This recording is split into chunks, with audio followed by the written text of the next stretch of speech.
Right ಸ್ನೇಹಿತರೆ, ಎಲ್ಲರೂ ನಮಸ್ಕಾರ. ಸೊ ಇವತ್ತು ನಾವು ಸೊಲ್ಲಾಪುರ ನಮ್ಮ AWPL ಸಂಸ್ಥೆಯ C&F ಆಫೀಸಲ್ಲಿ ಇದೀವಿ. ನೀವು ನೋಡ್ತಿರ್ಬೋದು, ಪ್ರತಿಯೊಂದು ಕೂಡ ಪ್ರಾಡಕ್ಟ್ ಸ್ಟಾಕ್ ಇದಾವೆ. ಸೊ ಸರ್ ಇದ್ದಾರೆ, ಆಫೀಸ್ ಓನರು, ತುಂಬಾ ಸಪೋರ್ಟ್ ಮಾಡ್ತಾರೆ ನಮಗೆ. ಸೊ ಕರ್ನಾಟಕ ಇದ್ರೂ ಕೂಡ ಬಸ್ಸಿಗೆಲ್ಲ ಪ್ರಾಡಕ್ಟ್ ಅನ್ನ ಸಪ್ಲೈ ಮಾಡ್ತಾರೆ. ನಿಮ್ಗೆ ಇಲ್ಲಿ ತೋರಿಸ್ತೀನಿ ಸ್ಟಾಕ್ ಯಾವ ತರ ಮೇಂಟೈನ್ ಮಾಡಿದ್ದಾರೆ ಸರ್ ಅಂತ ಹೇಳಿ. ಸೊ ಹೊರಗಡೆನೂ ಕೂಡ ನಾನು ನಿಮ್ಗೆ ತೋರಿಸ್ತೀನಿ. ಇದು ನಮ್ದು AWPL ಸಂಸ್ಥೆಯ ಹೂವಿಟ. So best result. So office ಯಾವ ತರ ಅಂತ ನಾನು ನಿಮ್ಗೆ ತೋರಿಸ್ತೀನಿ ಇಲ್ಲಿ. ಸೊ ಸ್ಟಾಕ್ ನೋಡ್ತಿರ್ಬೋದು ನೀವು. ಎಸ್, ಸೊ ಒಬ್ಬರೇ ವ್ಯಕ್ತಿ ನಮ್ಗೆ ಹೇಳಿದ್ರು, ಆಫೀಸ್ ಓನರು ಒಬ್ಬರೇ ವ್ಯಕ್ತಿ 20 ಲಕ್ಷ ಆರ್ಡರ್ ನ ಕೊಟ್ಟಿದ್ದಾರೆ ಅಂತ ಹೇಳಿ. ಸೊ ಒಂದ್ ಅರ್ಥ ಮಾಡ್ಕೊಳ್ಳಿ, 20 ಲಕ್ಷದ ಆರ್ಡರ್ ನ ಕೊಟ್ಟಿದ್ದಾರೆ ಅಂತ ಹೇಳಿದ್ರೆ ಪ್ರಾಡಕ್ಟ್ ರಿಸಲ್ಟ್ ಯಾವ ರೇಂಜ್ ಇದಾವೆ. ಸೊ ನೀವು AWPL ಬಗ್ಗೆ ಯೂಟ್ಯೂಬ್ ಅಲ್ಲಿ ಪ್ರಾಡಕ್ಟ್ ರಿಸಲ್ಟ್ ಅನ್ನ ಸರ್ಚ್ ಮಾಡಿ ನಿಮ್ಗೆ ಇದ್ರ ಬಗ್ಗೆ ಕ್ಲಾರಿಟಿ ಸಿಗುತ್ತೆ.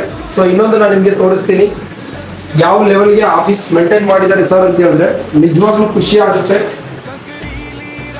ಎಸ್, ಒಂದು ಕೌನ್ಸಿಲಿಂಗ್ ಮಾಡ್ಲಿಕ್ಕೋಸ್ಕರ ಯಾರಾದ್ರೂ ಗೆಸ್ಟ್ ಬಂದಿದ್ರು ಅಥವಾ ನಾವು ಪ್ಲಾನ್ ಪ್ರೆಸೆಂಟೇಶನ್ ಮಾಡ್ಬೇಕಂತ ಹೇಳಿದ್ರೆ ಸೊ ಇದು ಒಂದು ಆಫೀಸ್ ಅನ್ನ ಮಾಡಿದ್ದಾರೆ. ನಿಜವಾಗ್ಲೂ ಮಹಾರಾಷ್ಟ್ರದಲ್ಲಿ AWPL ಅಂತೂ ದೊಡ್ಡ ಮಟ್ಟಿಗೆ ರಾಕೆಟ್ ಸ್ಪೀಡ್ ಅಲ್ಲಿ ಹೋಗ್ತಾ ಇದೆ. ಸೊ ನಾವು ಇವಾಗ ಶುರು ಮಾಡಿದೀವಿ ಸೊಲ್ಲಾಪುರದಲ್ಲಿ.